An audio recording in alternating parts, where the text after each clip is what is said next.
तर मासु नजिकियोस् यार, अहिले मलाई गाह्रो छ। पहिला सो अहिले चाहिँ गाइस म मासु पुऱ्याउन हिँडिरहेको छु होइन। अब हाम्रो बिजनेसको खर्च स्टार्टिङ छ, यदि अनलाइन अर्डर गरिदिनुहुन्छ अब सस्तोमा दिइरहेको छु। अहिले मैले खसीको मासु 1050 दिइरहेको छु।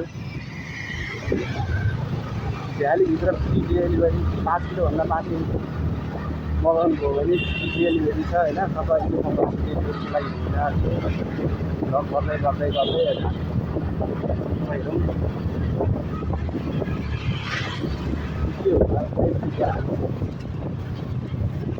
अहिले चाहिँ कति बज्यो? 7:10-15 भयो होला। मैले यो मासु लिएर टक्क लाएर जडीभित्रै जानु छ। 1050को मासु खसीको। तपाईँहरूलाई पनि चाहियो भने अर्डर गरिदिनु होला। अहिले त धेरै अर्डर आउँदैन, हाम्रोमा फर्स्ट स्टार्टिङ हो होइन। पसल पनि फर्स्ट अहिले राखेको फर्स्ट भएर होला। त्यसपछि बिक्री हुँदैन, त्यसको 5-7 हजारको व्यापार हुन्छ। तर जति भयो नि हिम्मत हार्नु हुँदैन गाइस। एक दिन हामी सक्सेस हुनेछौँ, अनलाइनमा नि हाम्रो राम्रो हुनेछ भनेर हामी अघि बढिरहेका छौँ। हाम्रो मासुको यहाँ मुनि रहेको छ, यसो हेर्दै जानु पऱ्यो। अस्ति नै त पुरा जलाइरहेको थियो, अहिले के भइरहेको छ यसो आन्दोलनको पनि माहौल बुझ्दै बुझ्दै जानु पऱ्यो। फेरि मेरो यो चाहिँ आन्दोलनमा गएर राखेको झन्डा होइन है गाइस, यो मसँग अलरेडी पहिल्यै थियो। मैले स्कुटर किन्दैखेरि राखेँ। हाम्रो नेपाल राम्रो नेपाल। म पार्टीको होइन, देशको भक्त हो। हाम्रो 40 किलोमा कति भने हिजो 10 आज 7 भनेपछि त्यस्तै अब 20-21 किलो मासु होला। तपाईँहरू पनि लिन चाहनुहुन्छ भने मेरो टिकटक आइडीमा त्यहाँनिर नम्बर छ, कल गर्नु। कसैको यसो होटेल सोटेल छ यता, अब खानासाना खुवाउनुहुन्छ, त्यस्तो खाना गर्ने होटेल सोटेल छ भने म सम्पर्क गर्दा हुन्छ। चिकन र मटन मैले होलसेलमा दिनेवाला यहाँ चाहिँ मलाई दिइहाल्छ, तर मलाई डर लाग्दैन। रिस्क लेने से नाम बनता है।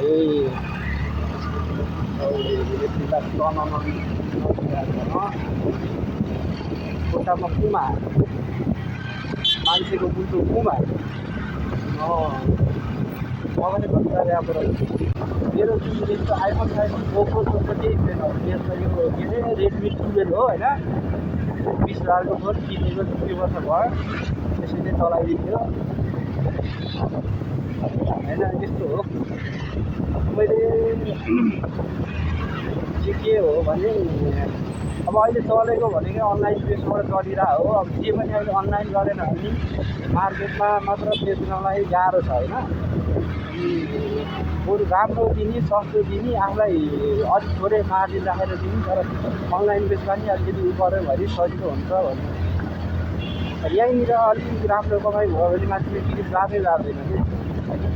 अहिले त फेरि जेमा नि अनलाइन मात्र चल्छ। लुगा होस् यो होस्, जसले अनलाइनमा गर्यो त्यसले सक्यो, जसले गरेन त्यसले सक्यो। मुनिबाट गइदियो है। म यस्तो गफ हाल्दै गइदिएँ। यो त्यो हामीले खेल्थ्यो पहिला फुटसल, आजकल फुटसल खेल्नु छोड्यो होइन। पहिला बम्बार खेलेको थियो यो फुटसलमा, जडीबुटीको यो बिजी ब्रदर फुटसल हो यो। पहिला एकचोटि डह्रो खेलिन्थ्यो फुटसल, दिनको एकचोटि हानिन्थ्यो। तर के गर्नु, अहिले केटाहरू पनि सबै काम गर्छ, आफू पनि काम गर्नु पऱ्यो। सब आफ्नो आफ्नो बाटो लागेपछि कोही विदेश, कोही कहाँ। अनि यो गेम सेम भनेको नेपालमा टेम्पोररी मात्र हुन्छ है, पर्मानेन्ट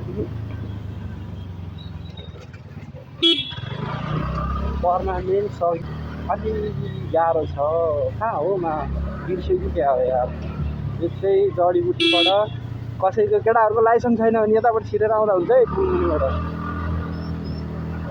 सर्ट त केटाहरू जडीबुटीमा छिर्नु पर्छ भनेपछि लाइसेन्स छैन भने कामसाम पर्दाखेरि छिर्नु परिदिन्छ भने यताबाट छिर्यो केटा हो।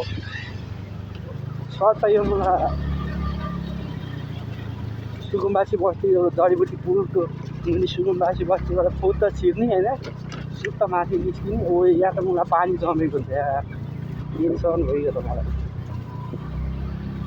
पानीमा पऱ्यो भने ओइ ल लामो मेरो मोजा भिजिहाल्छ नि माथि छेउबाट लान्छ यार मोजा भिज्यो नि भिजोस् तर मासु नभिजोस् यार अहिले मलाई गाह्रो छ ओइ